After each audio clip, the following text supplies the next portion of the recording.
நம்மளா இந்த மாதிரி ஸ்டேஜ் நன்றி சொல்றதுக்கான மேடை. ஏன்னா ஒரு ஒரு படம் எடுக்கிறதுக்கு நிறைய உழைப்பு தேவை. அந்த உழைப்பு வந்து ஒரு சிலருடைய விஷன் மேல மற்ற எல்லாரும் பிளைண்டா வைக்கிற ஃபெய்த், அது அந்த அந்த ஃபெய்த் தான், அந்த உழைப்பு தான் வந்து அந்த படத்தை கம்ப்ளீட் பண்ணும். அண்ட் நாங்கள் இந்த படத்துக்கு, அதாவது இந்த கதைக்கு, படம் இல்லை, விடுதலைங்கிற இந்த கதைக்கு ஒர்க் பண்ண ஆரம்பிச்சது வந்து டிசம்பர் 2020. ஸோ 4 years ஒரு ப்ராஜெக்டில் அப்ஸ் அண்ட் டவுன்ஸ் இருக்கு. இந்த படத்தில் நடிக்கும் போது கல்யாணம் பண்ணவங்க குழந்தை பிறந்து குழந்தை ஸ்கூலுக்கெல்லாம் அனுப்பிட்டாங்க. அவ்வளோதான் நடந்தது. அவ்வளோ காலம் நாங்கள் ஒர்க் பண்ணியிருக்கோம். அண்ட் இவ்வளவு காலம் ஒரு ஒரு ஒரு கதை, ஒரு ஐடியாலஜி, அந்த ஐடியாலஜியை புரிஞ்சிக்க முயற்சி பண்ற ஒரு டீம், அந்த டீமோட பிளைண்ட் ஃபெய்த்ல டிராவல் பண்ண ஒரு 450 பேர், ஸ்டார்டிங் ஃப்ரம் த ப்ரொடியூசர். எல்லாருமே இந்த ஜேர்னியை வந்து ரொம்ப முழுசா மனப்பூர்வமா ஒர்க் பண்ணது, ரொம்ப கமிட்மெண்டோட பண்ணது. லாஸ்ட் டைம் வந்து நான் லிஸ்ட் எழுதி எல்லாரும் பேரையும் படித்தேன். அப்போ கொஞ்சம் டைம் இருந்தது, இப்போ சுத்தமாக எனக்கு டைம் இல்லை. Very preoccupied with final work. படம் முடிக்கிறதுக்கான முயற்சியில் இருப்போம் நாங்கள், அதனால் ஐம் வெரி ப்ரீஆக்கியூபைட். பட் இருந்தாலும் as always I am very very grateful for the team. Cinema மாதிரியான ஒரு ஒர்க் வந்து கீழே இருந்து மேலே வர்றது, ஒரு டைரக்டரோட விஷயத்துக்கு மேலே இருந்து கீழே ஒர்க் பண்ணுறது, அது பார்க்கறதுக்கு அப்படி இருக்கும். ஆனால் வந்து ஒரு செட் அசிஸ்டன்ட் கரெக்டாக ஒர்க் பண்ணுறதும், ஒரு கார்பெண்டர்ஸ் கரெக்டாக ஒர்க் பண்ணுறதும், ஒரு ஒரு ஹேர் ட்ரெஸ்ஸர் கரெக்டாக ஒர்க் பண்ணுறதும் தான் ஃபைனலாக அந்த டைரக்டரோட விஷனை வந்து கம்ப்ளீட் பண்ணும். ஸோ அப்படி எல்லாரும் ஒர்க் பண்ண ஒவ்வொருத்தருக்கும் நான் எப்போதும் போல ஐம் வெரி வெரி கிரேட்ஃபுல். நன்றியெல்லாம் இல்லை, அதை தாண்டி ஐம் வெரி கிரேட்ஃபுல். ஏன்னா வந்து நானே பல இடங்களில் சொல்லியிருக்கேன், நான் சொல்லணும் கூட இருக்கவங்க சொல்லுவாங்க, என்னோட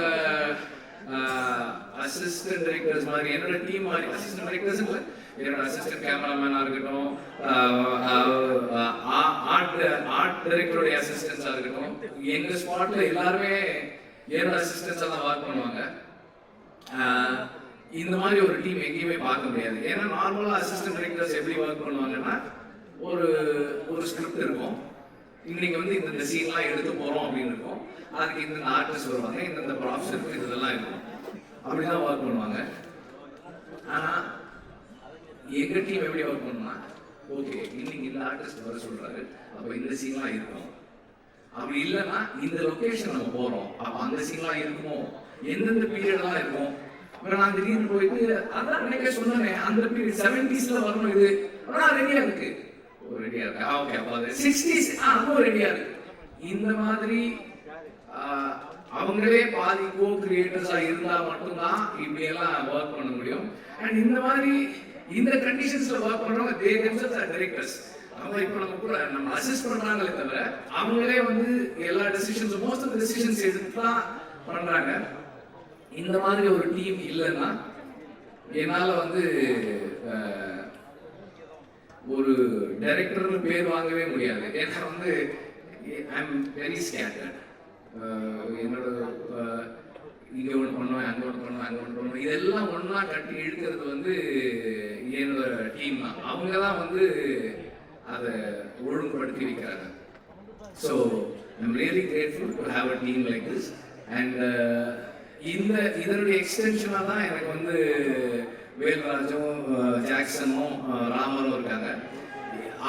இவங்களும் வந்து இப்போ நான் ஜாக்சன் எனக்கு அந்த ஒரு 2 ஸ்ட்ரீட் வேணும், அந்த இது வேணும், ஏதாவது பண்ணிடுங்க, அவ்வளோதான் நான் சொல்லுவேன். அவர் வந்து ப்ரொடியூசர்கிட்ட பட்ஜெட் கேட்கறதுல இருந்து டைம் எடுத்துக்கிறது எல்லாம் அவர் பண்ணிடுவார்.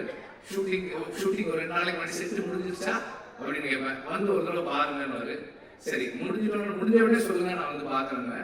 நான் நார்மலாக ஒரு லொக்கேஷன் பார்க்குற மாதிரி தான் போவேனே தவிர, நம்மளாம் ஒரு டைரக்டர் வந்து எனக்கு செட்டில் இதெல்லாம் வேணும் அப்படி போக மாட்டோம். ஆக்சுவல் லொக்கேஷன் பார்த்துட்டு இந்த லொக்கேஷன் இப்படி இருக்கு, இதில் நான் எங்கே கேமரா வச்சுக்கிறேன். அவர் வரும்போதே சொல்லுவார், இங்கே வந்து போனால் இது மேலே கேமரா ஏற்றுவோம், அதை வந்து ஸ்ட்ராங்காக போட்டுக்கலாம், அது வந்து அந்த கோடா வைக்கிறதுக்கு அடிச்சிங்க அப்படின்றவர் அவர். So that's how it was. எல்லாருமே வந்து என்னுடைய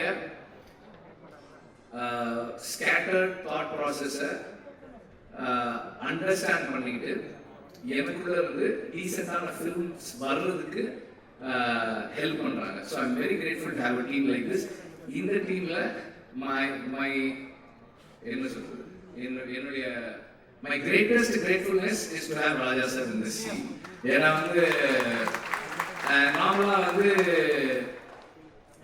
மியூசிக் நான் ஜிவியோட ஒர்க் பண்ணியிருக்கேன், சந்தோஷோட ஒர்க் பண்ணியிருக்கேன். சந்தோஷ் ஒரு மாதிரி ஒர்க் பண்ணுவார், ஜிவி ஒரு மாதிரி ஒர்க் பண்ணுவார். ராஜா சார் வந்து சரி வெற்றிமாறன், நீங்கள் வந்து நாளைக்கு காலையில் 9 o'clock வந்துருங்க. நான் 9:10 போனேன்னா ஒரு இந்தாங்க இதை கேட்டுருவார். 4 டியூன் நான் ரெடி பண்ணிட்டு இருப்பார். அந்த 10 minutes 4 டியூன் ரெடி பண்ணி வச்சிருப்பார் அவர்.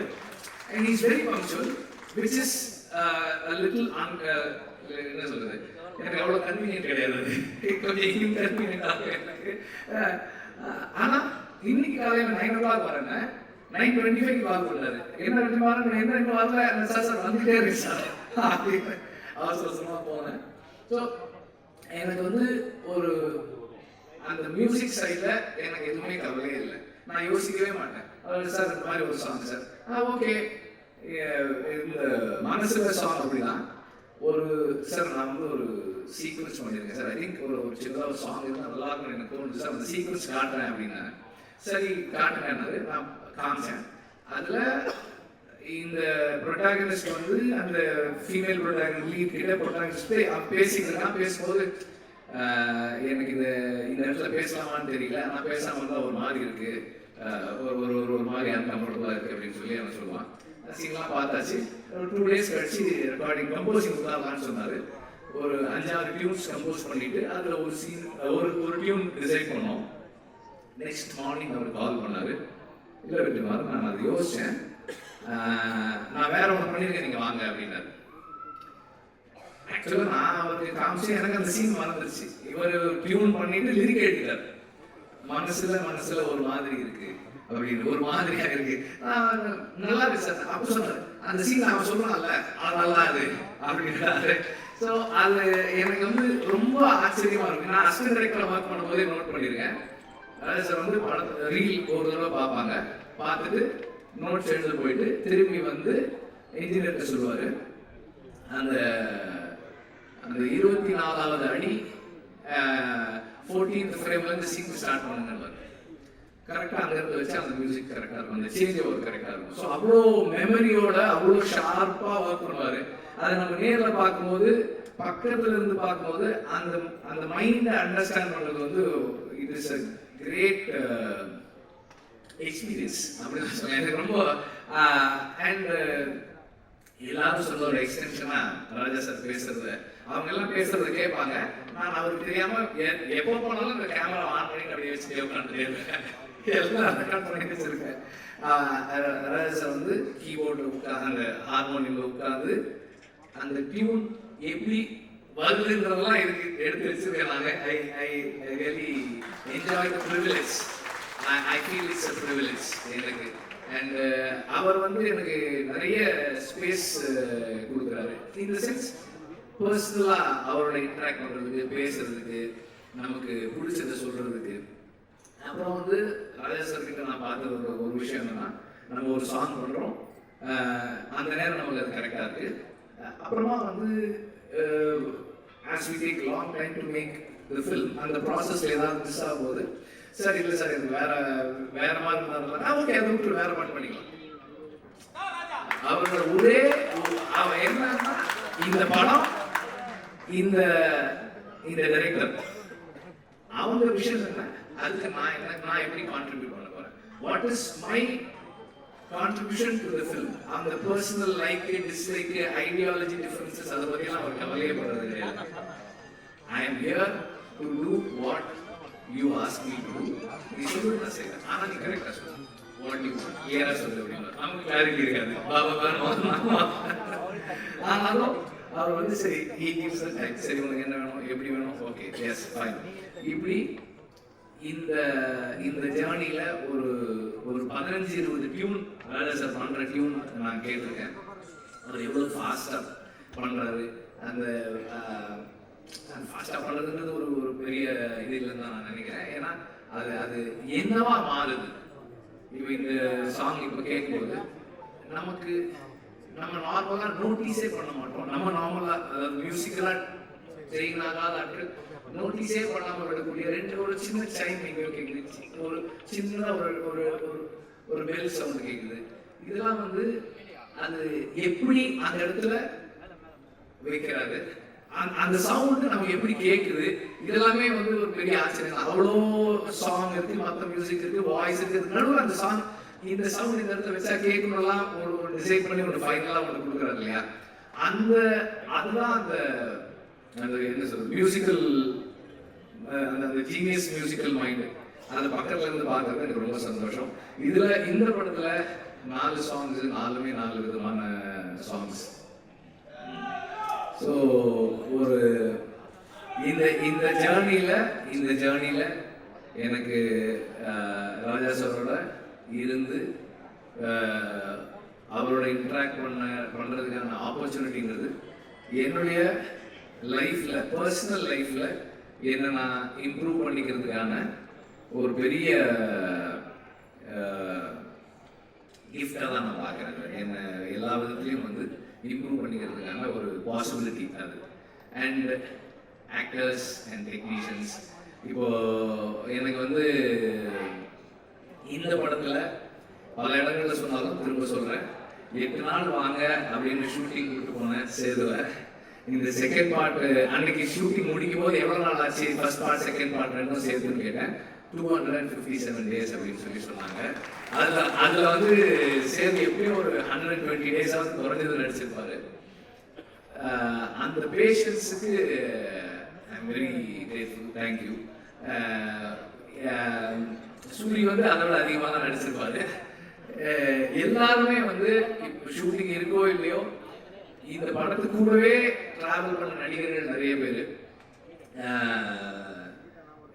அப்புறம் அசிஸ்டன்ட் டைரக்டர்ஸ் கேட்டால் சொல்லுவாங்க, எங்கள் டீமில் வந்து ஒரு 2-3 பேர் வந்து தோழர்னு கூப்பிட்டு பழகின ஆட்கள். இன்னைக்கு வந்து எல்லாரையுமே தோழர்னு தான் கூப்பிடுறாங்க. அவ்வளோ பெரிய ஒரு இங்கே ஒரு ஃப்ரெட்டர்னிட்டி உருவாயிருக்கு இத்தனை இவ்வளோ நாள் நாங்கள் ஒர்க் பண்ணதில். அண்ட் சேதுவுடைய கமிட்மெண்ட் அண்ட் ஒரு விஷயத்தை அவர் உள்வாங்கிறது, அண்டர்ஸ்டாண்ட் பண்ணிக்க ட்ரை பண்ணுறது, இது எல்லாமே வந்து எனக்கு வந்து ரொம்ப ஹெல்ப்ஃபுல்லாக இருந்தது. ஏன்னா இந்த படத்தோட சம்மந்தப்பட்ட எல்லாருக்குமே விடுதலை தான் வாத்தியார். விடுதலை தான் எல்லாருக்குமே கற்றுக் கொடுத்துட்டு இருக்கு, இன்னும் கற்றுக் கொடுத்துட்டு இருக்கு, இன்னும் கற்றுக் கொடுக்க போகுது. ஸோ நான் இந்த படத்துக்காக நிறைய பேரோட பேசி படித்து தெரிஞ்சுக்கிட்டு அதை எல்லாரோடையும் ஷேர் பண்ணும்போது எவ்வளவு அவங்க அதை உள்வாங்கிறாங்கன்றதை பொறுத்து தான் என்னோட லேர்னிங் என்னவா இருக்குன்னு நல்லா தெரிஞ்சுக்க முடியுது. ஸோ அந்த மாதிரி தொடர்ந்து இந்த படம் எனக்கு நிறைய கற்றுக் கொடுத்துட்டு இருக்கு. இன்னும் படம் ஃபைனல் ஸ்டேஜஸ்ல இருக்கு, முடிக்கிறதுக்காக ஒர்க் பண்ணிட்டு இருக்கோம். அது முடியும் போது இன்னும் நிறைய கற்றுக்கிட்டு இருந்திருப்போம்னு நான் நம்புறேன். அண்ட் இந்த மியூசிக் ஸ்டேஜ்ன்றதால எக்ஸ்ட்ராவா ஒன்று என்ன சொல்ல விரும்புறேன்னா, நான் வந்து இந்த படத்தோட பேக்ரவுண்ட் ஸ்கோர் செக்ஷன்ஸை பார்க்கறதுக்கு ரொம்ப எக்ஸைட்டடாக வெயிட் பண்ணிட்டு இருக்கேன். ராஜா சார் வந்து அது எப்படி என்ன பண்ண போறாங்க அப்படின்னு பார்க்கறதுக்கு ரொம்ப ஆர்வமா இருக்கேன். சீக்கிரம் வரேன் சார், வரேன் சார், சீக்கிரம் வரேன். அண்ட் நம்பர் ஆஃப் டேஸ் கேட்கும் போதே வந்து தெரியும் எவ்வளோ சேலஞ்சிங்கானதுன்னு. 257 நாள் ஷூட்டிங்கு. அதுவும் கூட அன்னைக்கு கூட எப்படி பிடிச்சேன்னா, வேற வழியில அதனால ஷூட் பண்றதை நிறுத்திக்கிறேன்னு சொன்னேன் தவிர ஷூட்டிங்க முடிக்கிறேன்னு சொல்லல. ஏன்னா முடியல, இன்னும் கொஞ்சம் பாக்கி இருக்கு. பட் எனிவே இவ்வளவு நாள் எல்லாருக்கும் வெறும் டைம் மட்டும்தான். ப்ரொடியூசருக்கு டைம், பணம், இன்ட்ரெஸ்ட் எல்லாமும் சேர்ந்துருக்கு. அதோட சேர்ந்து அவரும் வந்து இந்த படத்து மூலமா லேர்ன் பண்ணி அவர் பர்சனல் லைஃப்ல நிறைய சேஞ்சஸ் பண்ணிட்டு இந்த படத்தோடவே தொடர்ந்து கூட இருக்காரு. And last but not the least, I need to thank the family. என்னோட பசங்க பூந்தென்றல், கதிரவன் அண்ட் ஆர்த்தி, அப்புறம் அம்மா, அக்கா, அவங்க 2 பேர் இங்கே இருக்காங்க. அவங்களுக்கு அப்புறம் என்னுடைய all the friends, again my team, எல்லாருக்கும் என்னுடைய நன்றியை தெரிவிச்சுக்கிறேன். நீங்கள் எல்லாம் யாருமே பேசல மஞ்சு வாரியரை பற்றி. அவங்க எல்லாரும் நான் யாரும் பேசவே இல்லை. அவங்களும் வந்து அவங்களே அந்த மாதிரி தான் கூப்பிட்டேன். சும்மா ஒரு கெஸ்ட் ரோல் ஒரு 3 நாள் வரைக்கும் தான் கூப்பிட்டேன். ஓகே, நாங்கள் 3 சீன்ல சொன்னேன் நினைக்கிறேன். 3 சீன்ல சொன்னேன். இப்போ 2 பாட்டு இருக்கு அவங்களுக்கு படத்துல வந்து she plays a very important role. அவங்களோட அசுரனுக்கு அப்புறம் அவங்களோட ஒர்க் பண்றோம். இந்த commitment again she brings in அந்த ஒரு கேரக்டருக்கு அவங்க கொடுக்குற லைஃப், அதுவும் வந்து ரொம்ப ஸ்பெஷலானது. இந்த ரோல் வந்து உண்மையிலேயே வந்து ஒரு ஸ்பெஷலான ரோல் தான் அது.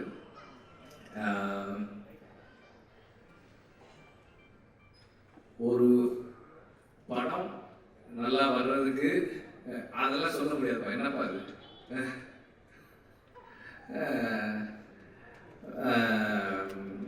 அவருடைய நண்பர் அவர் ஒரு கம்பெனி வச்சிருக்காரு. என்ன கம்பெனி அது? இந்தியன் ஏதோ சேஃப்டி கம்பெனி, ஒரு company, Indian cinema safety company ஏதோ ஒரு கம்பெனி வச்சிருக்காரு. அவர் எங்க படத்துல வந்து இந்த காட்டுல ஷூட்டிங் பண்ணும்போதெல்லாம் அவங்க வந்து அந்த சேஃப்டிக்காக ஒர்க் பண்ணாங்க. குரூ மெம்பர்ஸோட சேஃப்டிக்கு அதை பற்றி சொல்றாரு.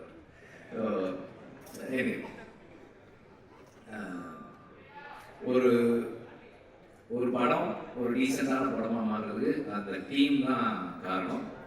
அண்ட் அந்த டீமில் வந்து திரும்ப ரிப்பீட் பண்ணுறேன், assistant directors, assistant cameraman and art department assistant, managers, production assistants, எல்லாருமே வந்து அதில் இருக்கிறவங்க. அவங்களுடைய கமிட்மெண்ட் தான் வந்து அந்த படத்தை கம்ப்ளீட் பண்ணுது. So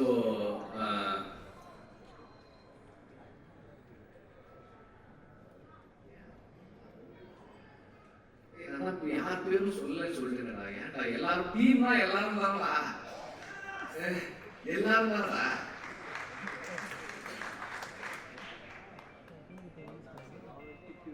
thank you.